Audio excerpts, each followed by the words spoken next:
I decided at a very young age that I wanted to become a photographer. My father was a very keen photographer and used to have a camera on him the whole time. And we've got amazing family pictures of all of us growing up in America and living in Germany. I worked as a photographic assistant for 5 years in London for many different photographers. And that was a huge learning curve because I learned a lot about lighting, the technical aspects, and met a lot of really important people for my career. My style of photography is very cinematic. I often describe it as a split second of a film. It's recreated from stories that I've read or childhood memories of my childhood or teenage years.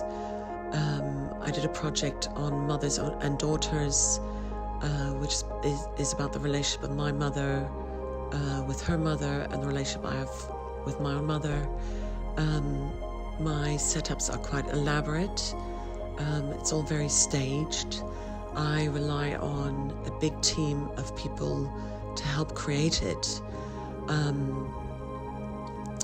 The idea starts from a little seed inside my head, and it takes me nearly a year to research and create a project until I actually really shoot it. And then the shooting process can take quite a long time as well.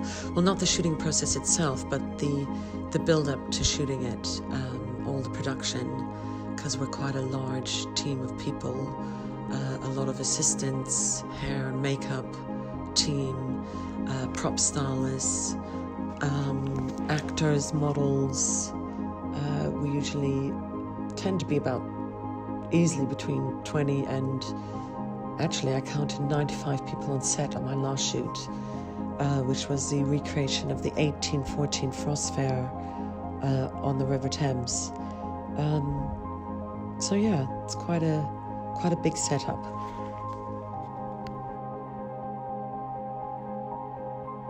One of my other projects I feel very passionate about is titled Feral Children.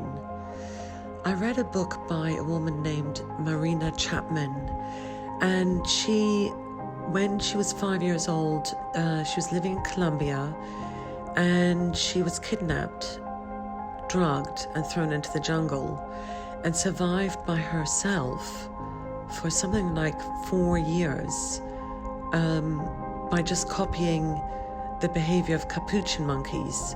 Whatever they ate, she would eat.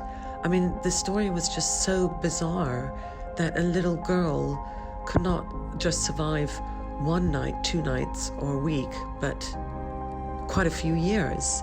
And I thought the story was so incredible that I researched many different stories of feral children.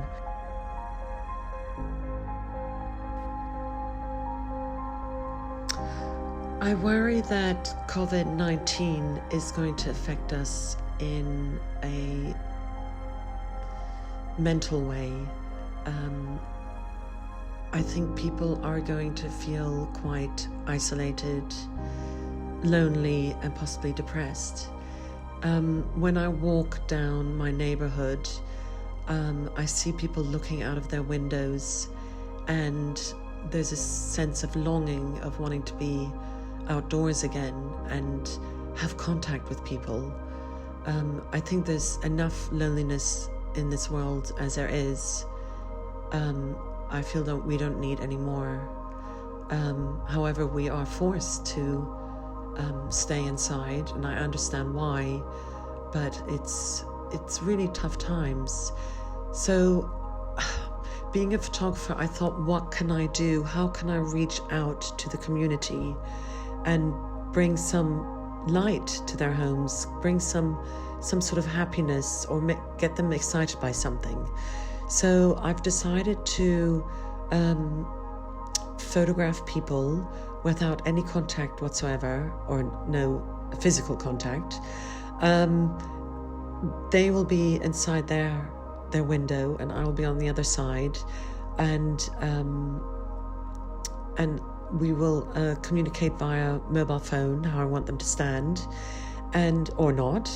They can stand how they want to stand, but just pose for me at a certain time of day, which will be at dusk, around 8 o'clock when we have the NHS clapping. I thought that would be a lovely time to create it, and I will do one shoot every 2 days. I'm still working on a new personal project. I've done quite a few interviews, podcasts, and somehow life is keeping me quite busy right now. I have possible print sales with collectors. Life continues. It's just indoors. I mean, I'm used to working on my own, so that's nothing unusual. What's unusual is that I can't actually do a shoot for a client or a big shoot for myself, but I can do this shoot and that will keep me busy. I'm also doing portfolio reviews for people who want advice and help for their future, for their photography. If I can help in any way, I'm doing a session of 20 minutes once a day. And then, of course, there are my boys who need homeschooling. So right now I'm quite grateful to have an Easter break.